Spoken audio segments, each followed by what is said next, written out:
Assalamu alaikum wa rahmatullahi wa barakatuh and welcome to the podcast. I'm with Amran Hussein here. Assalamu alaikum, how you doing? Wa alaikum salam. How's it okay? going? Hijab, good? Yeah, not Good, bad. very good, bro. Let's jump straight into this. We're obviously doing a response to Richard Dawkins and his podcast with Joe Rogan. Another day, another beautiful opportunity to defend my prophet, Richard Dawkins. We atheists value our prophets. Who is Richard Dawkins, bro? For those that may not know. He's an atheist apologist. Okay. Well, actually, I think for me to introduce him would be maybe a little bit not befitting. Maybe we should get one of his colleagues to introduce him. Okay. We have someone called E.O. Wilson, who is Yep. one of the most renowned biologists in the whole world leading biologists. This is what he has to say about him. There is no dispute between me and Richard Dawkins, and never has been, because he's a journalist. And journalists are people who report what the scientists have found. And the arguments I've had have actually been with scientists doing research. So he's a journalist. Very interesting. He's a, so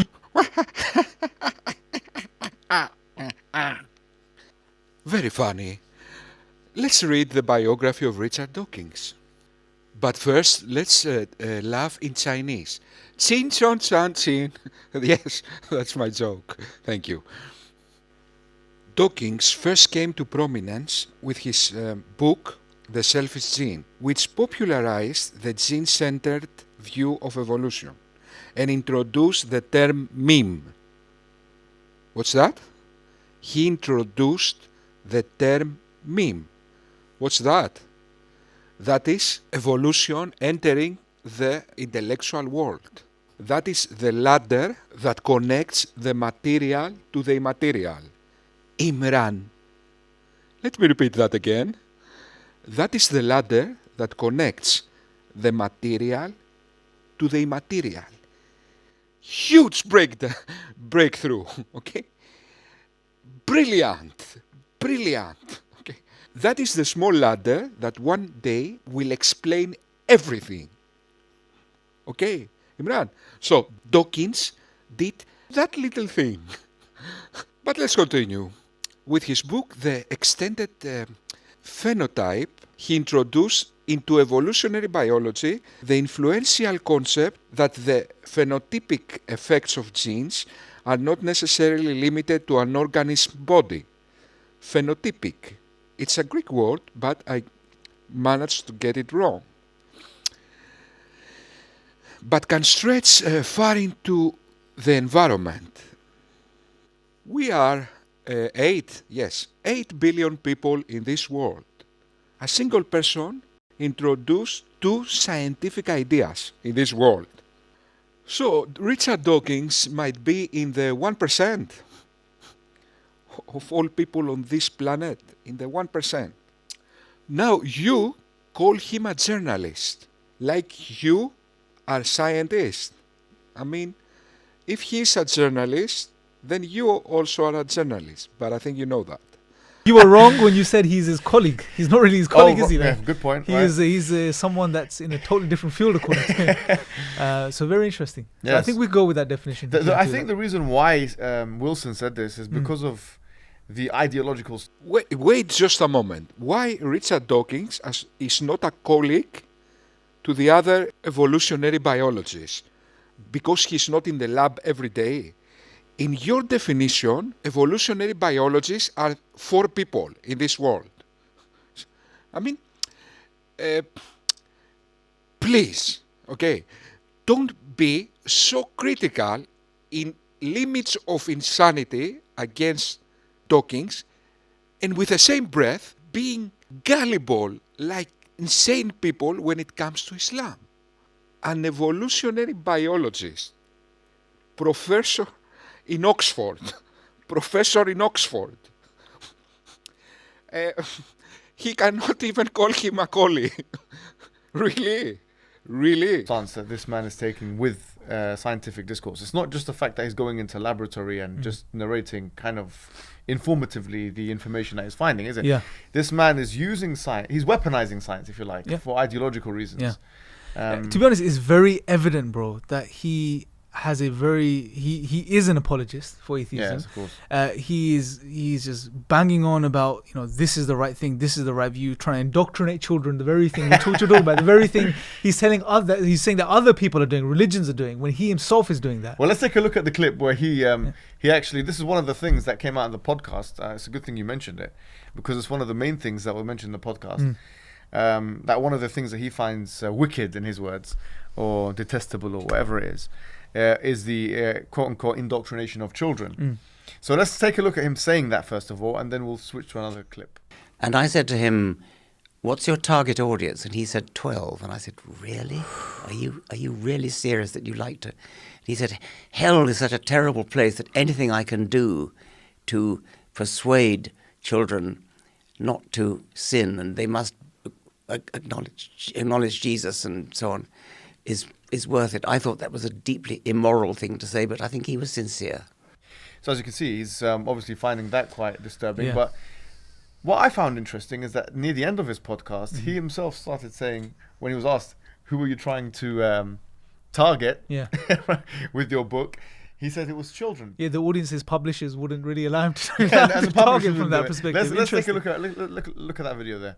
You wrote this. It's a beginner's guide, outgrowing God. Well, it's for young people. I originally wanted to write a book for young children, and publishers didn't want to do that. So, do you know what is it, Amran? Yeah. Is it the fact? I think what it is. Maybe when Richard Dawkins does this, you will have a point. Mohammad Hijab, the indoctrination you are doing to children in Islam is monstrously immoral. You are brainwashing children like Gestapo would have done, Nazi Germany. The dark, apocalyptic, superstitious mindset you install to children is a crime against humanity. The Quran, in normal terms, should have been banned, like we ban Mein Kampf, Hitler's book. It's a hate speech, okay? Not just hate speech is the least of it. The whole theme is a dark, weird, superstitious, insane theme, okay? This book should have been banned for children. And you take children and you brainwash them in this extent to this book. That's a crime against humanity. And you compare this with what? With Dawkins. When Richard Dawkins says that I want to make a book for children, what do you think this book will contain? What do you think this book will contain? Maybe he's an atheist, maybe it will contain communism.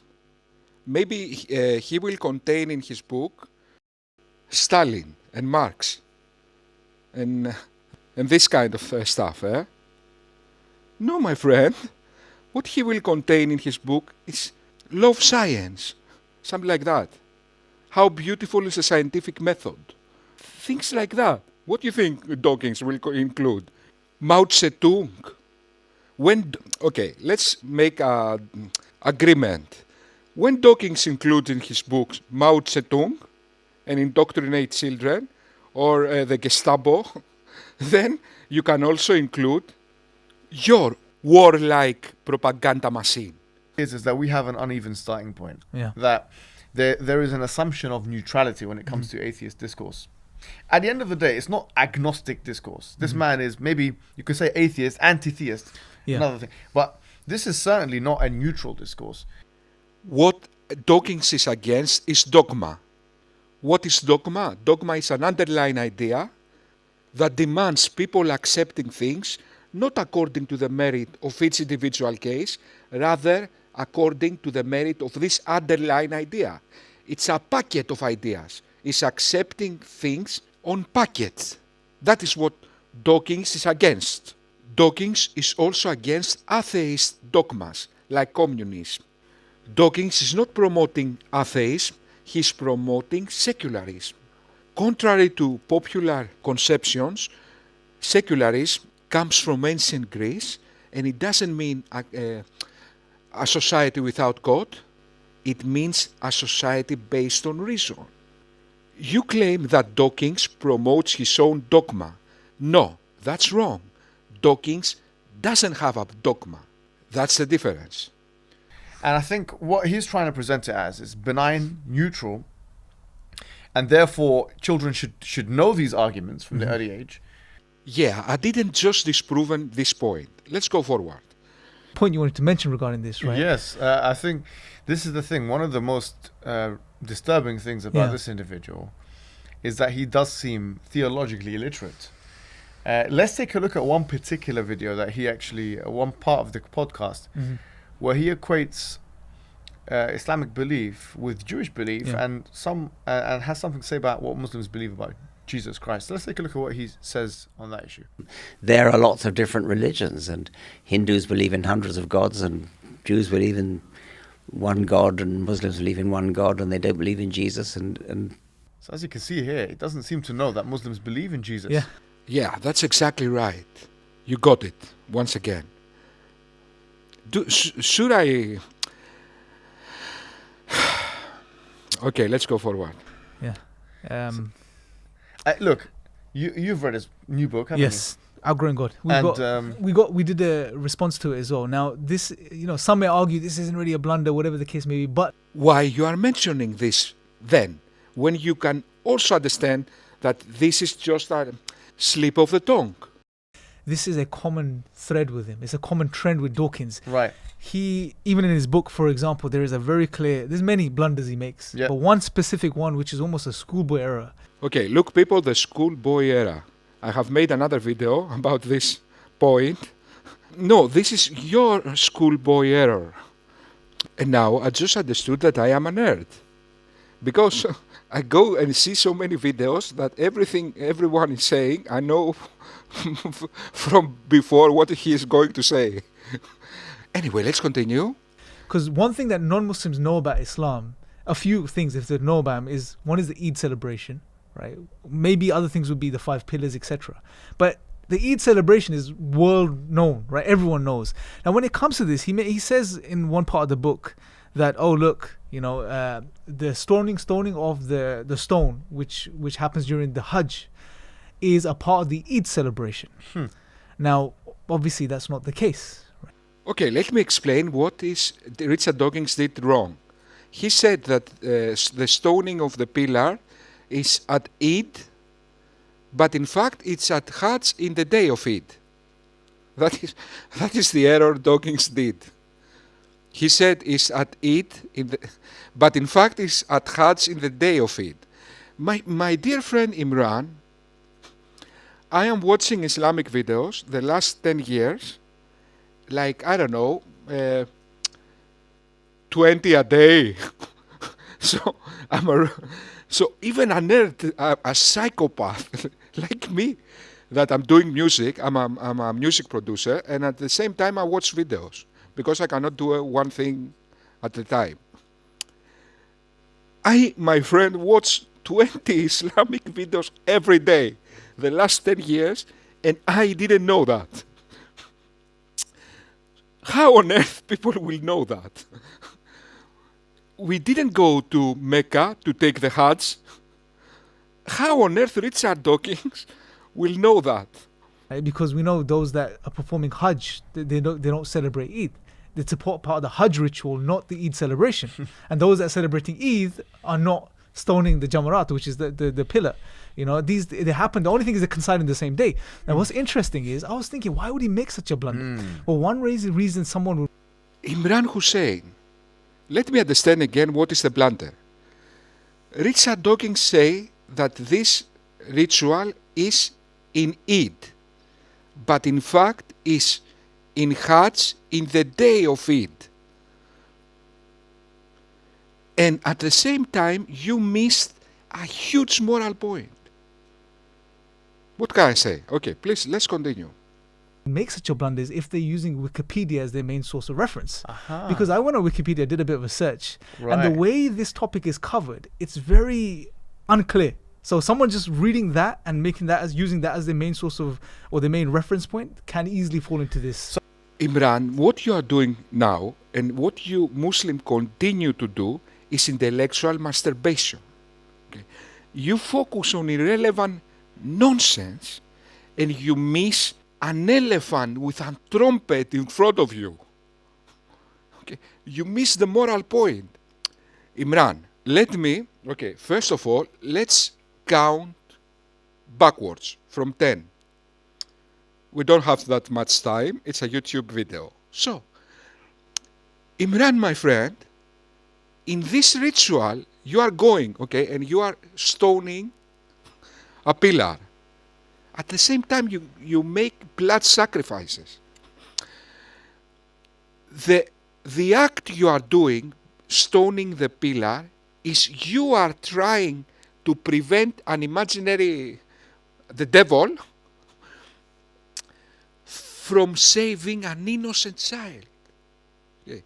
It's an innocent child, and some psychopath, his father, is going to stab him. Okay, imagine what I'm saying now. Okay, please try to go out your psychopathic delusion for 10 seconds and listen to what I'm saying now. There is a father with a knife ready to stab an innocent child in an altar. And what you are doing, your ritual, what it symbolizes is you, and suddenly the devil comes and tries to stop the father to not stab an innocent child. And your ritual is you throwing stones to the devil to stop him and not save an innocent child. And Richard Dawkins makes this point. And instead of you pause for a moment and say, well, what's happening? Your point is that Richard Dawkins said Eid, but in fact is Hajj in the day of Eid. So he went on mistake. Wikipedia. I'm assuming that's what happened. As the journalist that he is, Yeah. as the atheist apologist that he is, and he wanted to get his sources for Islamic theology from some edited website, probably some. That's what it seems like the case to be. Because if you're going to make such a blunder, Yes. the only place you can seem to make it, from my background and what I did some research on, is that it's Wikipedia. And this is I may be not- wrong, but I mean, this is something Joe Rogan has to pay attention to if he's watching this video, and I hope that he does. Mhm.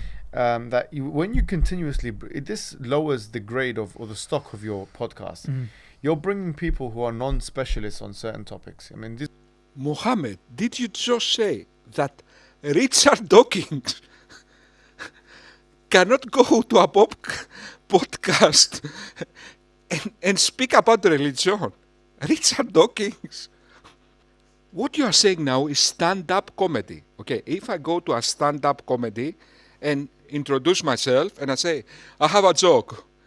The other time there was Richard Dawkins in a podcast about religion, and the guy said, what you are doing here, dude? People will laugh. What you are saying now is a stand-up comedy.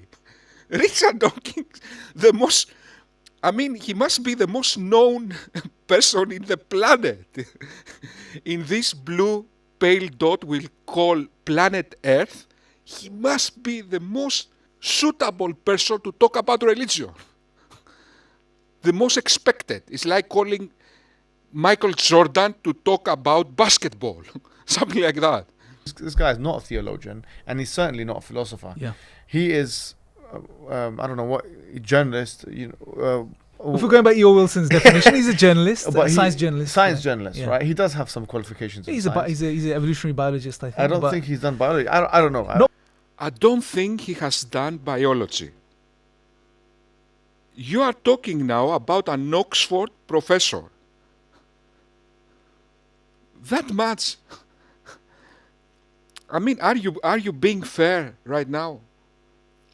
You are talking about an Oxford professor, the most famous evolutionary biologist in the world, literally.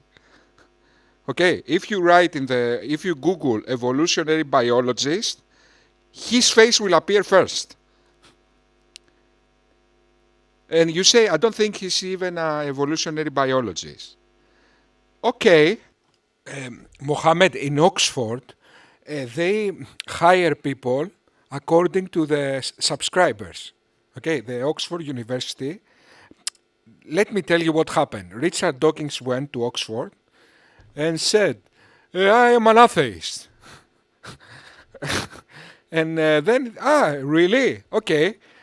Go in this class and teach evolutionary biology.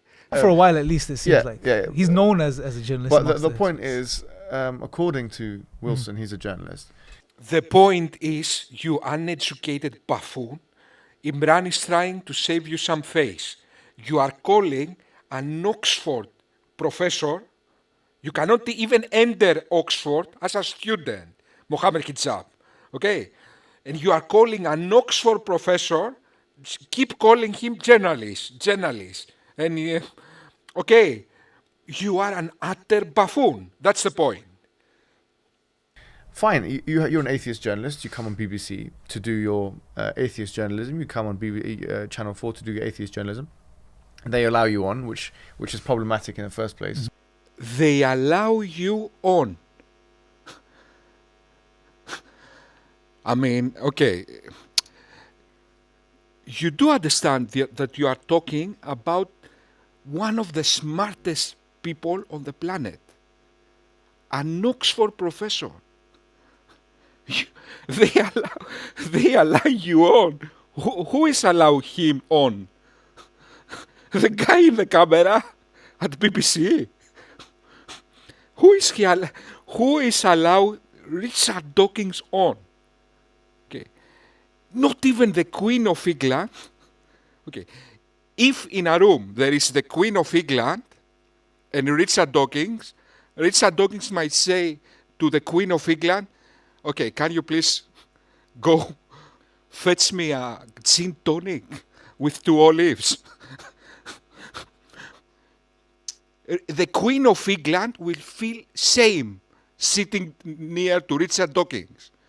And you say, and they allow him on to the BBC? Especially for a neutral station like BBC, because they should be fair to all religions. You wouldn't bring a Muslim on to run a Muslim discourse or narrative. You wouldn't bring a Christian on to do the same thing. So now you are a Democrat, a liberal. Mohammad Hijab, you are a Democrat now. You are a liberal. Wait just a moment, okay? You say that we must apply the death penalty for apostasy in other videos.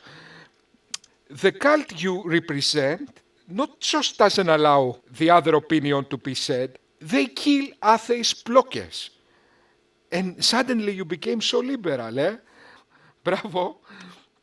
You are the liberal. But the point is, you're not. You have no fluency or you have no training in fields such as these. And in fact, you've made your name on the back of these religions, world religions. You make your money out the world, and you don't even know. You probably haven't even read a translation of the meanings of the Quran. Mohammad Hijab, let me be as calm as possible.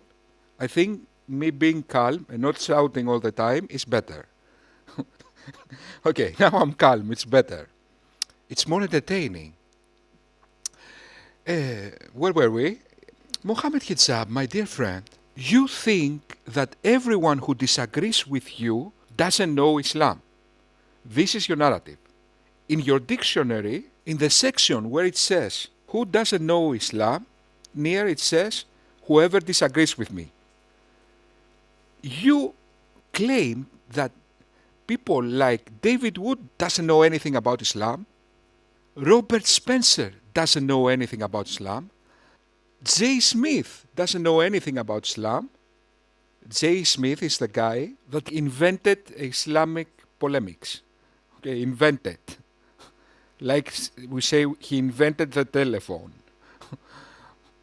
In other words, Mohammad Hijab, according to you, the necessary requirement to know anything about Islam is to be a cultist.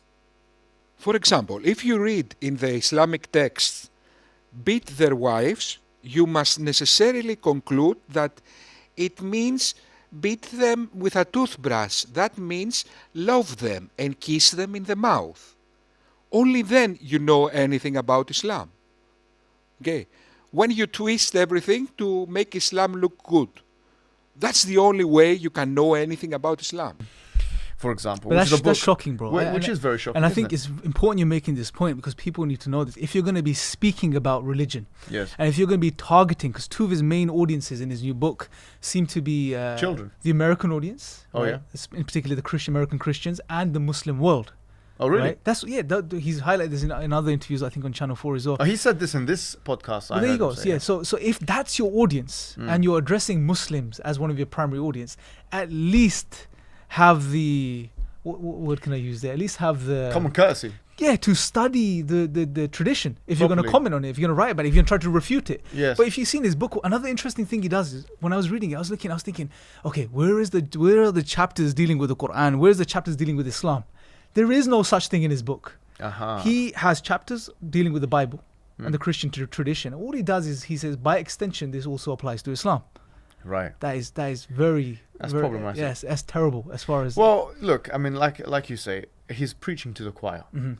But if he does really, I mean, here's the thing. Here's a good thing to think about. The fact that he's never actually debated a Muslim. Yeah. Richard Dawkins doesn't usually debate. The only debates I can think of with Richard Dawkins is with John Lennox. And who else? And some group debates. One was in some Spanish country with William Lane Craig, and the other one was somewhere else. Okay, he doesn't debate. And he's debated someone like John Lennox, who I believe destroyed him. You watched that debate Yeah, as well. absolutely. I think he completely... What? John Lennox destroyed Richard Dawkins. I have seen this debate more than, 5-6 times. No, he didn't. Don't make me make a response. Okay, my subscribers, please tell me if you like me to take this debate and answer John Lennox, I will eradicate him. I won't be so easy on him like Richard Dawkins. Every word he says, I will refute him in such conclusive way that even John Lennox will write me a letter. I was defeated. You know, I had this experience once. I was in a video of David Wood, and I was speaking to some Christians, and they were saying, David Wood never lose debates. And I said to them, one time he lost a debate. And they said, when? The virtual debate I made with David Wood. And they were angry. Well, why? What are you saying? And I told them, go to my channel and watch it. And afterwards, they came back and said, yes, he lost. Imagine what happened. Even the Christian fans of David Wood said, yes, he lost. On April 8, 1966, the front cover of Time magazine was completely black, except for 3 large and powerful words, "Is God dead?"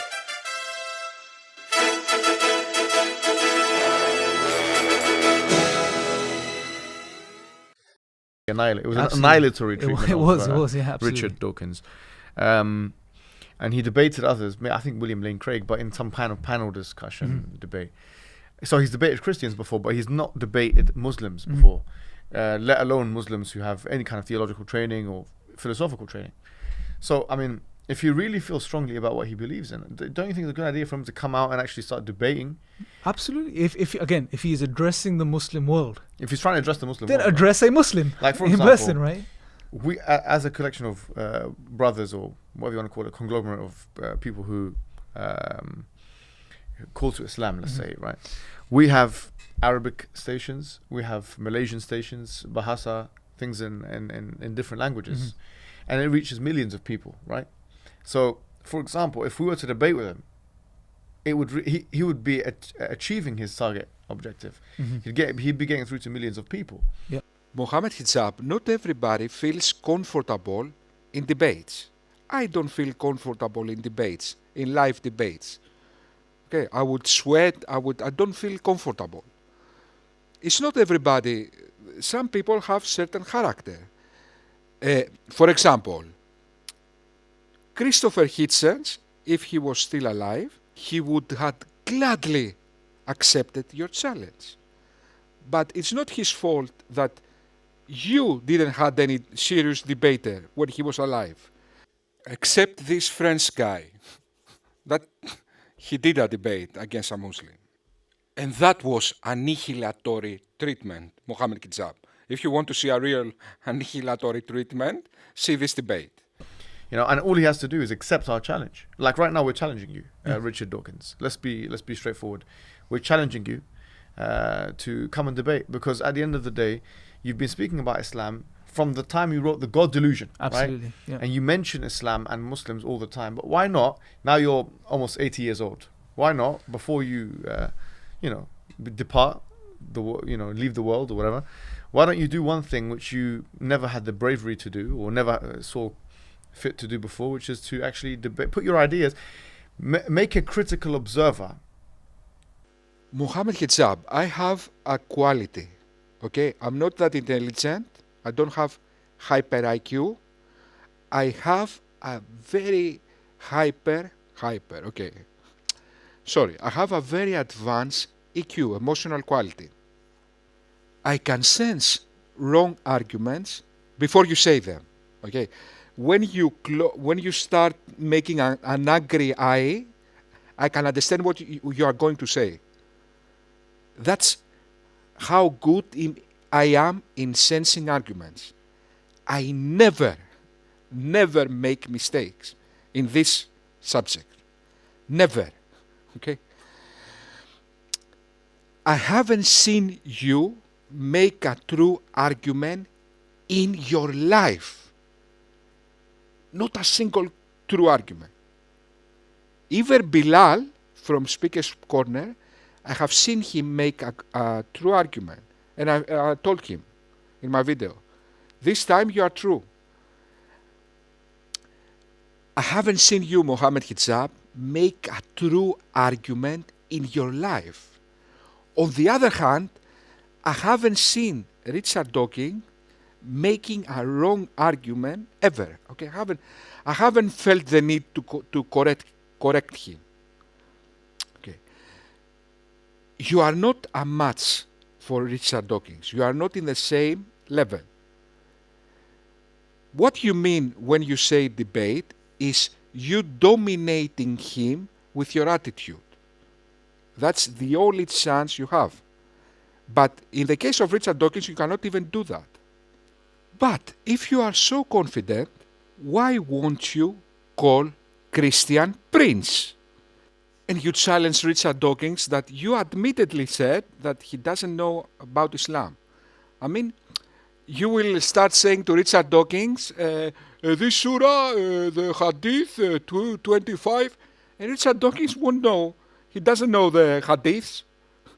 But there is someone that knows the hadiths. His name is Christian Prince. He challenged you many times. Why won't you call him? Why won't you call him? I think you are very confident. Kind of scrutinize your ideas, especially of Islam at the end of the day. If you're speaking about a world religion, why not put your ideas to the test against someone who knows that? Let me ask you a question, bro, because something he says, Yeah. and I want to get your thoughts on this as well. Something he says is religions are comforting. This is why man made religion, right? Because it provides comfort, right? And he applies this across the board to Islam as well. What do you think about this particular statement of his? No, it's true, isn't it? There's a beautiful hadith of Prophet Muhammad which says عجبا لأمر المؤمن إن أمره كله له خير وليس ذاك لأحد إلا للمؤمن إن أصابته سراء شكر وإن أصابته ضراء صبر وشكر. That wondrous is the affair of the believer, and that all of his affair is good. And this does not apply to anyone except for the believer. And if good things befall him, then he is thankful. And if bad things befall him, then he is also thankful. Okay, you said the Quran said this apply only for the believer. Okay, Islam disproven. That apply to everybody.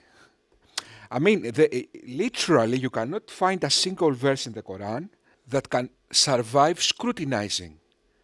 So, the real reason we have Muslim in this world is indoctrination, is psychological hooks, nothing more. Okay? There is no way somebody can believe something which fails in everything. Let me disprove Islam and see how difficult it is. Surah 1, verse 1. In the name of Allah, the entirely merciful. Disproven. Disproven. Four words in the Quran. The Quran starts and says, in the name of Allah, the entirely merciful. Disproven. What entirely merciful, my friends? He just burns people for eternity. Meaning that everything has a purpose. There's an existential reason for our existence, and anything that befalls us, whether it be good or bad, is something which has a greater cosmic reason, right? The point is, what he went on to then say is that, well, this isn't a good enough reason to believe in the existence of God or religion. Therefore you made it up. No, but the thing is, we don't use this as an argument for God's existence. Yes. And we don't use this as a clarification point for why the Prophet Muhammad, for example, is a true prophet. Mm-hmm. So this is a straw man argument. And you'll find that he doesn't actually, this is something, a hallmark of his writings. I haven't read his most recent book, but I've read The God Delusion. And what I've noticed about how he kind of makes his arguments is that he doesn't actually spend a lot of time dealing with arguments, philosophical arguments for God's existence. Yeah. He spent a little bit of time talking about Thomas Aquinas' proofs in the book. He didn't even go anywhere near the Hellenistic philosophers. Maybe he did, very double in a cursory way, in and out. He didn't even go anywhere near the philosophical arguments of the medieval Islamic period. He didn't even go anywhere near the theological writings of the Muslims.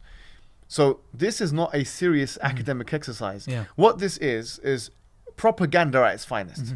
There are some scales between Dawkins doesn't really care about philosophy to being a propagandist. There are some scales in between. He's not good in philosophy, therefore he's propagandist.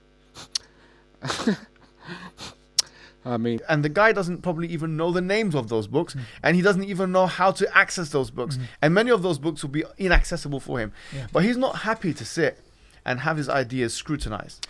Mohammad Hijab, do you seriously expect Richard Dawkins to spend time to open the Quran? I mean,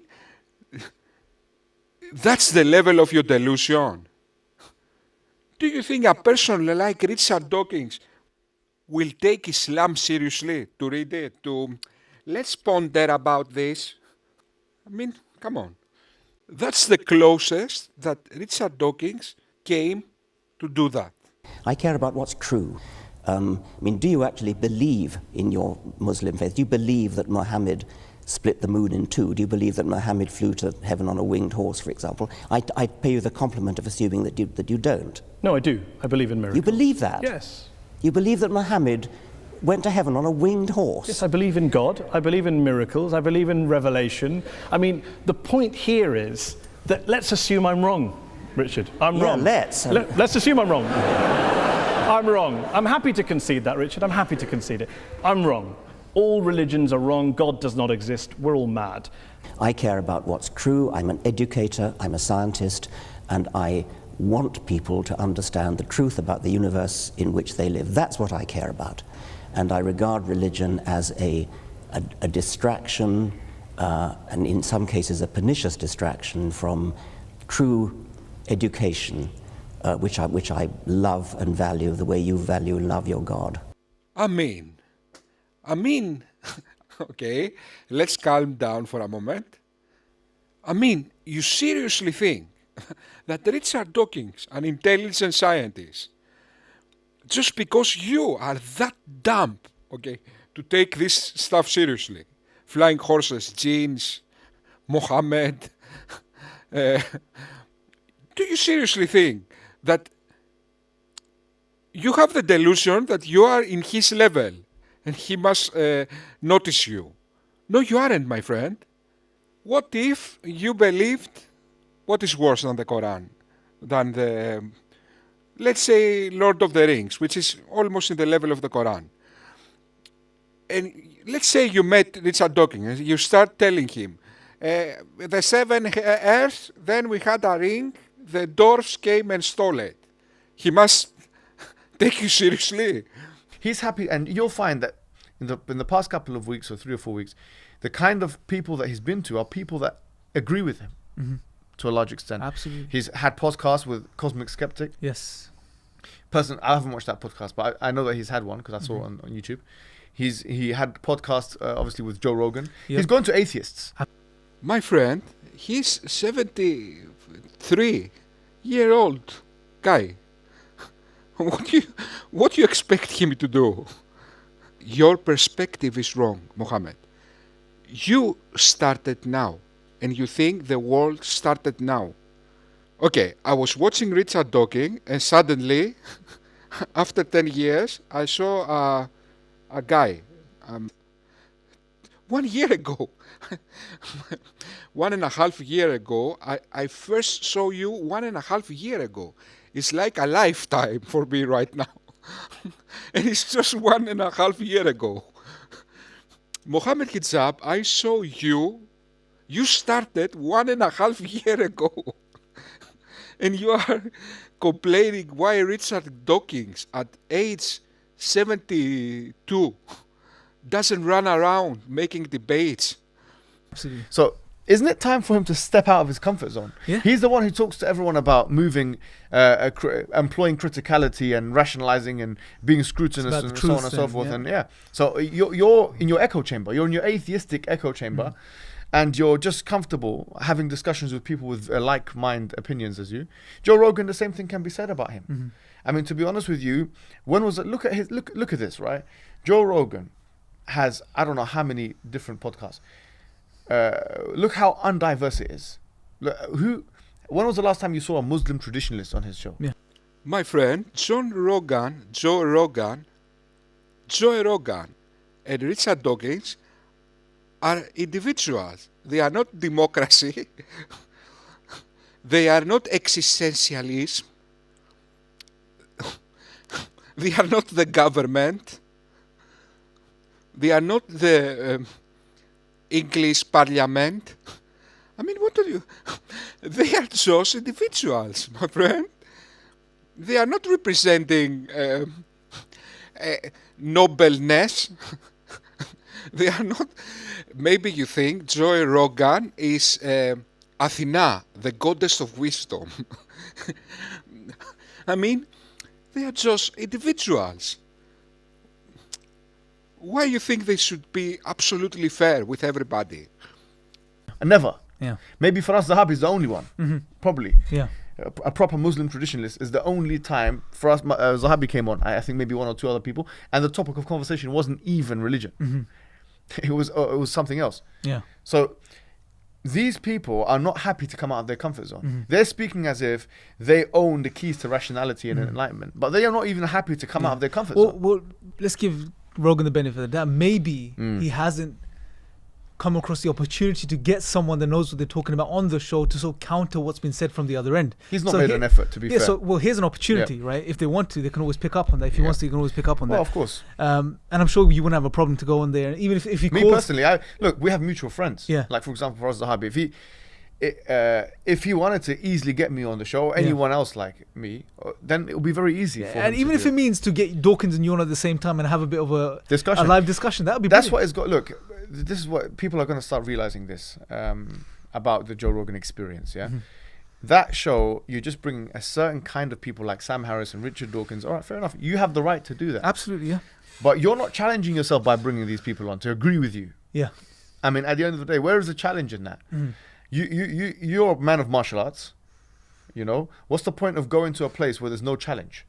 It's like sparring a white belt. No, seriously, it's like sparring a white belt. Interesting analogy, yeah. Go in with someone you don't. He's a black belt in Brazilian Jiu-Jitsu from what I know. So go in with someone who can give you a bit of a, something to think about from another perspective, Yeah. right? Yeah.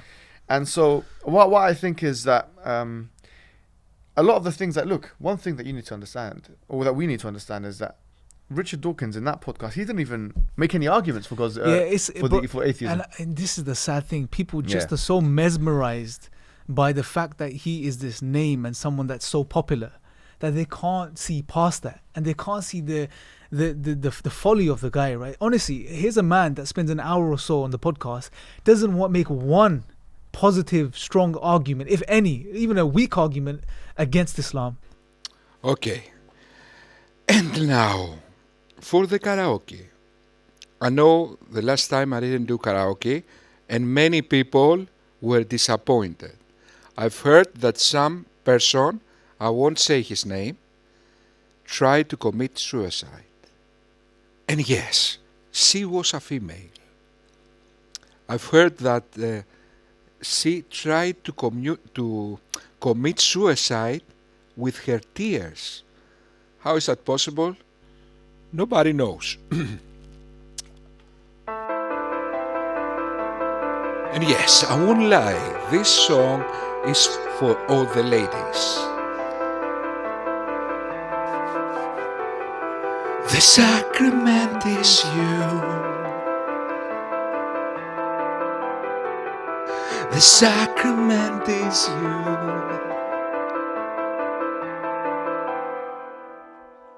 Cha.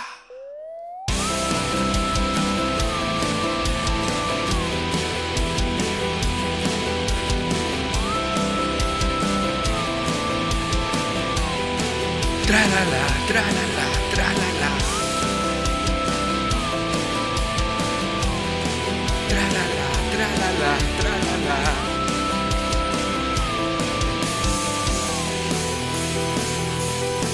I hear your breath so far from me.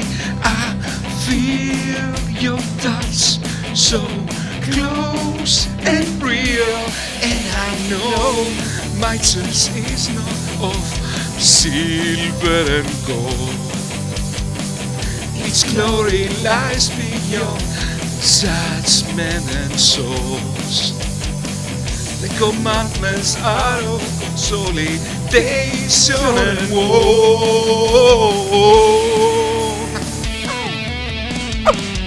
You know our secret dreams won't fade.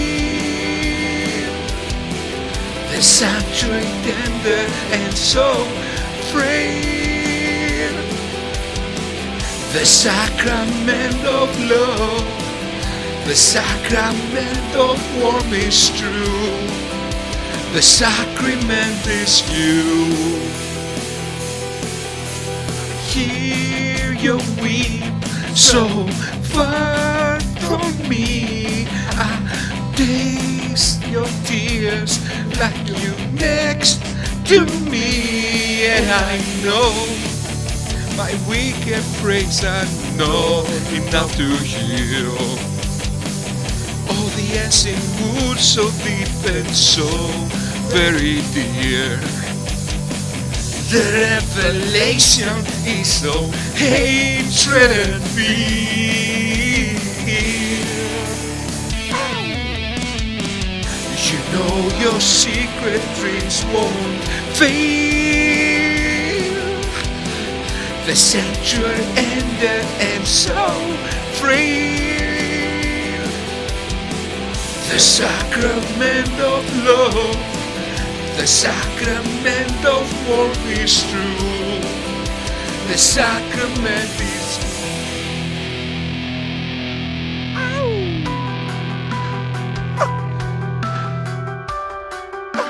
the sacrament is you. Yes, the sacrament is you.